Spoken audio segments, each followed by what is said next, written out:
What's up, guys? Welcome back to the channel. Welcome back to another video. If you're stopping by the channel for the first time, please consider subscribing to the channel. On this channel, we talk about how to make money, we talk about lifestyle, and ultimately, we talk about how you can achieve financial freedom. While you're at it, hit that thumbs up button for me.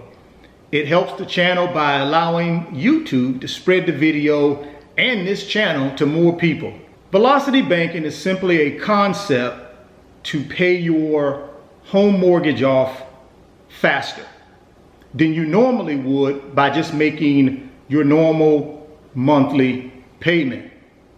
You use a strategy around a home equity line of credit, or HELOC. In essence, what you do is you go to your bank or some lender and you ask for or asked to apply for an equity credit line.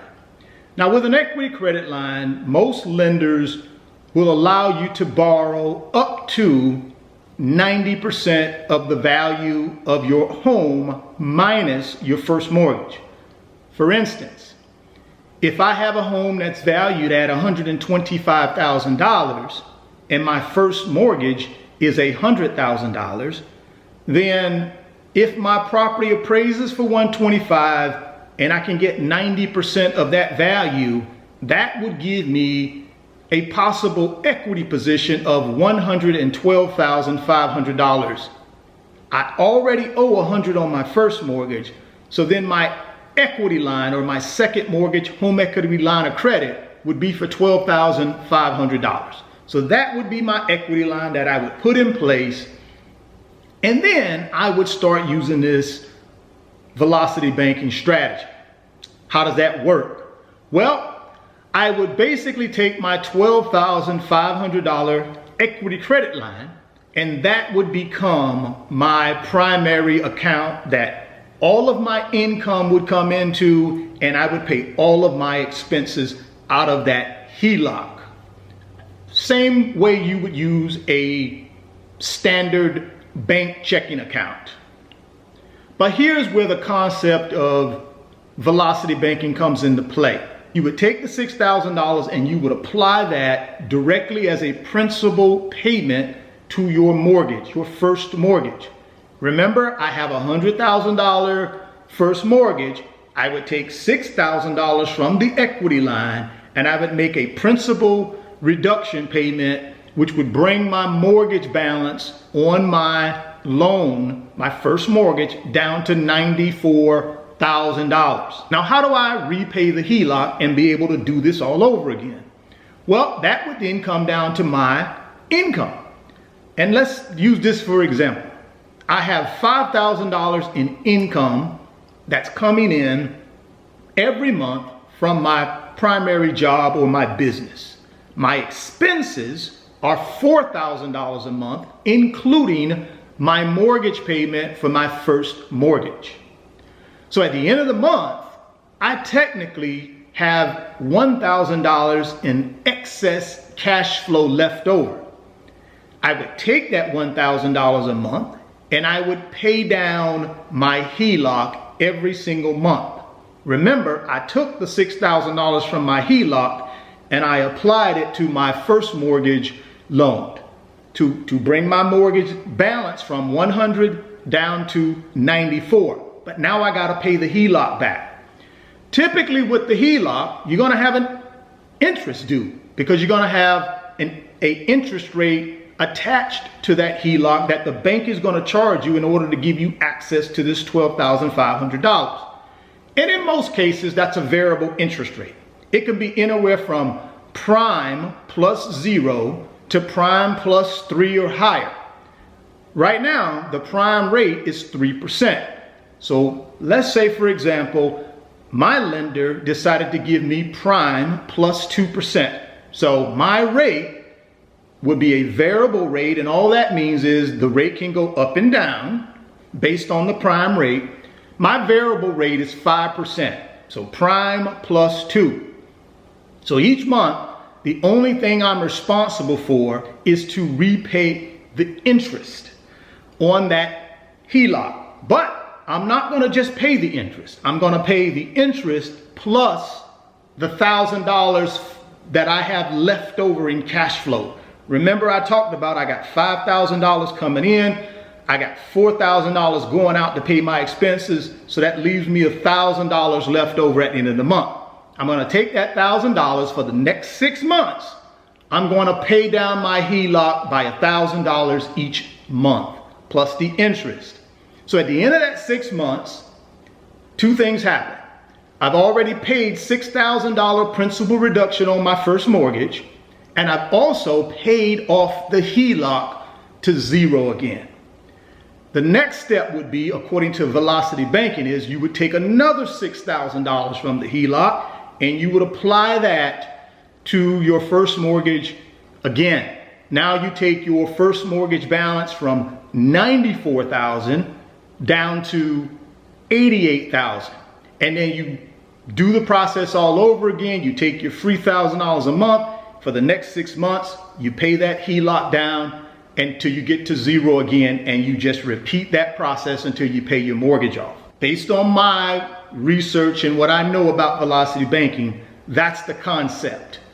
And in and of itself, that's not a bad concept.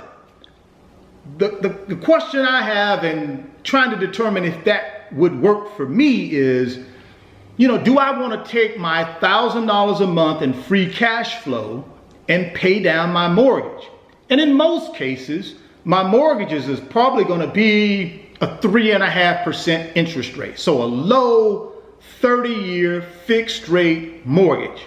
So do I want to take my $1,000 a month and, in essence, pay down my first mortgage and own my house free and clear? Or would I much prefer to take that $1,000 in free cash flow and invest it in the financial markets, or invest it in other assets like real estate that will create more wealth for me over the same time period as it would take me to pay down my home mortgage using the Velocity Banking strategy?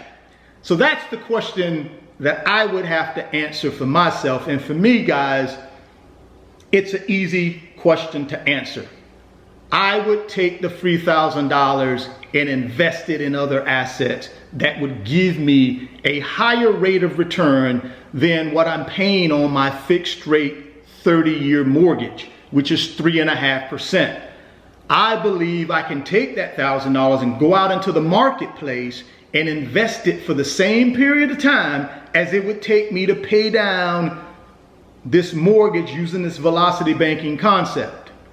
And in my opinion, I could probably get between an 8 to 10% return on that money as compared to taking that money and paying off a 3.5% asset. Why would I do that? That's the problem I have with the Velocity Banking concept. Plus, on top of that, you're going to be paying interest on the HELOC at prime plus 3, which is 5%.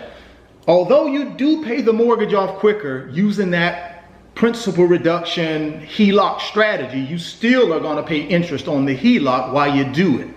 So, I just don't think it's the right concept for me based on that. Also, another thing I want you to think about is Velocity Banking. You don't have to use that as that's not the only way to pay your mortgage off faster. You can pay your mortgage off faster by just doing it yourself. You don't have to even mess with a HELOC. All you got to do is be disciplined and committed. And that $1,000 a month that you have an excess cash flow, that I have an excess cash flow, all I would do is I would simply put that $1,000 a month in a savings account, and every 6 months I would just take the $6,000 out and put a principal payment on my mortgage. That's the same concept as Velocity Banking, but I just don't have the interest expense associated with the HELOC. I just do it myself. I can put it in an investment like a savings account or a money market. I can even put it in the financial markets if I'm aggressive enough. And when it's time, I would just simply take the money out of my investment and then pay down my mortgage by the $6,000 every 6 months without having to mess around with the HELOC and making all of my, putting all of my money into the HELOC and then paying all of my expenses out of the HELOC. And then I'm having to worry about interest expense associated with the HELOC. I just think for me, guys, it's not the right concept, but you have to go out and do your own research and figure that out for yourself. I just think the power of compound interest, taking $1,000 a month, which is $12,000 a year, and investing it in the market over the next 5 to 7 years is going to earn you 8 to 10% return on your money. I don't want all of my net worth to be tied up in a home. I want my net worth to be spread out. I don't want to have all my eggs in one basket, and that's really my main problem with velocity banking.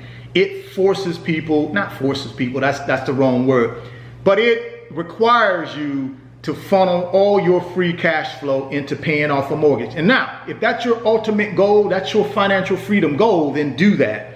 But for me, it's not. So for me, the velocity banking concept would not work. But do your research. What do you think about the velocity banking concept? Drop me some comments and let me know. I'm curious to know what you guys think about it. You know how I feel about it, but let me know what you think. If you're stopping by the channel for the first time, please consider subscribing, smash that thumbs up button for me, and share the video. Thoughts become things. If you can see it in your mind, you can hold it in your hands. You guys keep chasing your greatness. Never stop believing in yourself. And I'll catch you on the next video. Peace. If you want 2 free stocks, click on that link in the description box of the video, and Webull is going to give you 2 free stocks when you open a new Webull brokerage account. Deposit $5 in that brokerage account. They're going to give you 2 free stocks valued up to $2,300. You also qualify for fractional share trading. That's right, guys.